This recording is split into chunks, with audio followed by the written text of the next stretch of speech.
Assalamualaikum warahmatullahi wabarakatuh. Selamat datang di kanal Fitrah Media.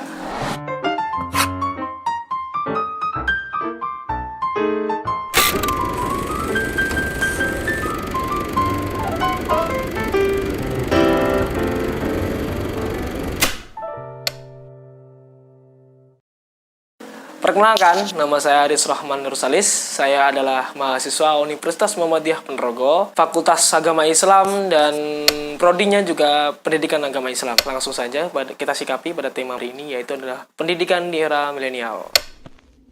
Menyinggung tentang pendidikan sendiri adalah sektor terpenting dalam kehidupan manusia. Kita perlu mengingat sejarah lagi. Dalam sisi sejarah, pendidikan pada tahun 1908 itu dirasa memang penting, karena pada saat itu pendidikan sangat minim sekali.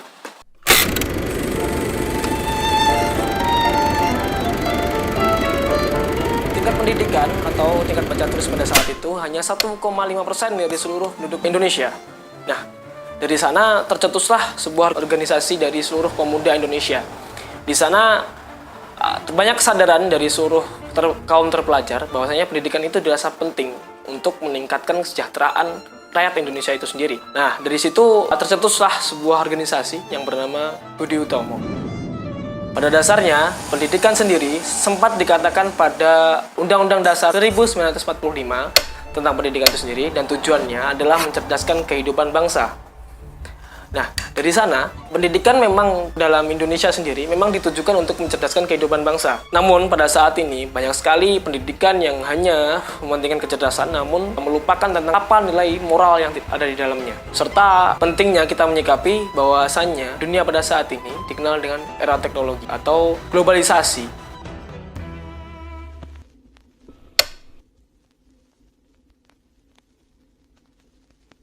Nah, di sini, era globalisasi ini adalah era di mana dunia tanpa dimensi ruang dan waktu, di mana kita bisa terhubung walaupun kita jauh dimanapun, kita dapat terhubung. Dapat kita melihat sesuatu, informasi apapun itu, dapat kita akses siapapun dan kapanpun.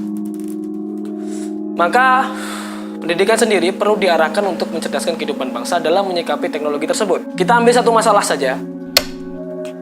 Banyak pemuda saat ini yang belum siap akan adanya teknologi.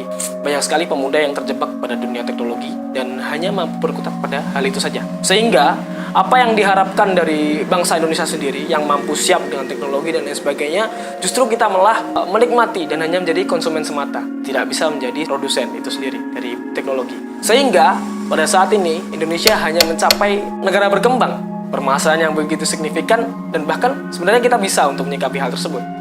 Namun inilah permasalahan yang ada pada Indonesia.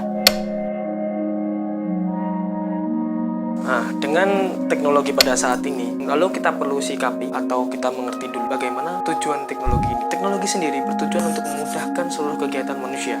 Nah, sekarang dengan adanya internet yang sudah saya singgung tadi, bagaimana globalisasi ataupun sistem pertukaran informasi itu tanpa batas. Untuk itu, pemuda-pemuda saat ini perlu mengetahui bahayanya teknologi dan bagaimana teknologi itu dapat berfungsi pada kehidupan kita. Kembali lagi pada konteks kita awal adalah pendidikan. Pendidikan pada saat ini, bahwasanya pendidikan di era Indonesia itu selalu berubah-ubah kurikulumnya.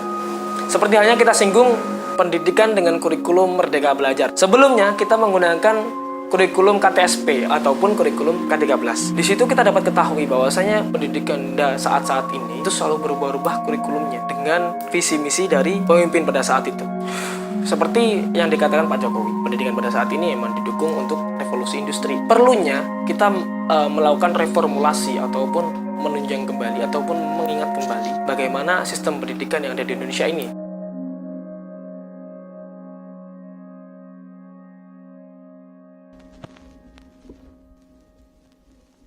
Untuk itu diperlukan reformulasi pendidikan dengan perkembangan teknologi yang seperti ini. Reformulasi ini ditujukan untuk menyikapi pendidikan yang pada saat ini notabene hanya seperti itu saja. Dan bahkan kita belum mampu menciptakan apapun untuk menyumbang teknologi untuk digunakan pada masyarakat itu sendiri. Nah, disitulah perlunya jiwa profesionalisme dan intelektual.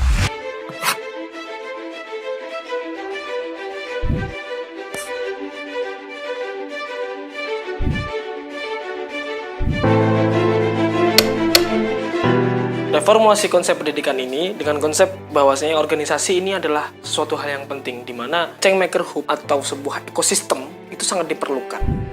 Nah, dalam Changemaker Hub ini diperlukan sekelompok orang juga untuk menemukan suatu gagasan tertentu. Maka ini sangat problem solving untuk pendidikan pada saat ini. Karena pada dunia pendidikan saat ini bukan hanya baca tulis semata, namun lebih tepatnya menemukan sebuah gagasan. Lalu menyikapi hal tersebut, Paulo Freire sebenarnya sudah pernah mengatakan pada bukunya Pendidikan Kaum Tertindas. Di situ menyatakan bahwa pendidikan itu bukan cuma ceramah semata, namun lebih dihadapkan pada suatu permasalahan. Masalah ini akan ditemukan solusinya. Bukan cuma guru yang berbicara, namun siswa yang mendengarkan. Tidak seperti itu. Nah, menyinggung kembali soal pendidikan pada saat ini dengan konsep organisasi tersendiri, maka sumber daya manusia yang notabene adalah generasi penerus bangsa ini akan tercipta dan mampu membentuk sumber daya yang bagus untuk Indonesia itu sendiri.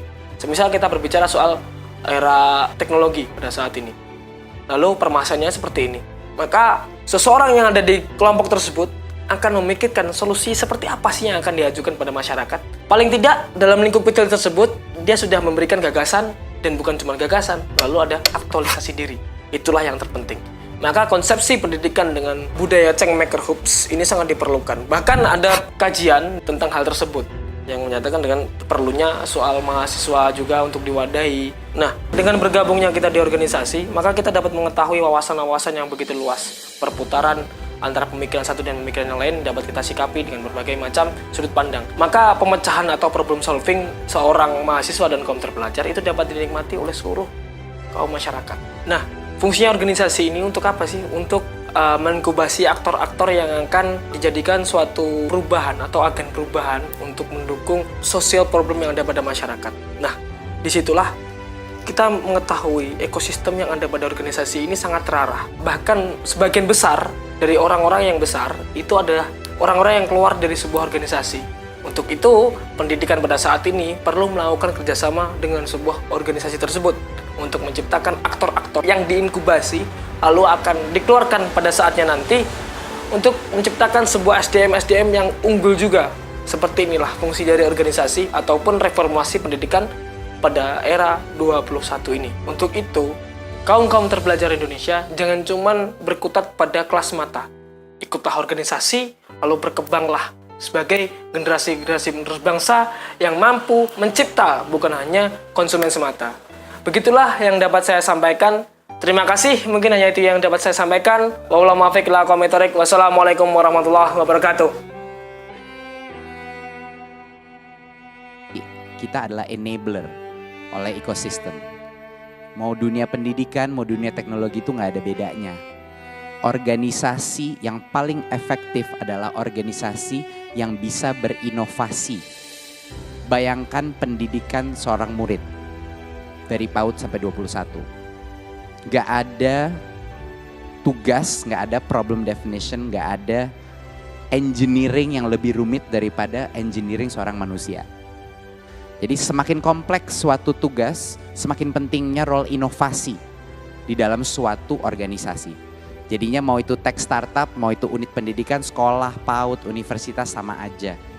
Potensi organisasi ini untuk berkolaborasi dan berinovasi itu adalah yang terpenting.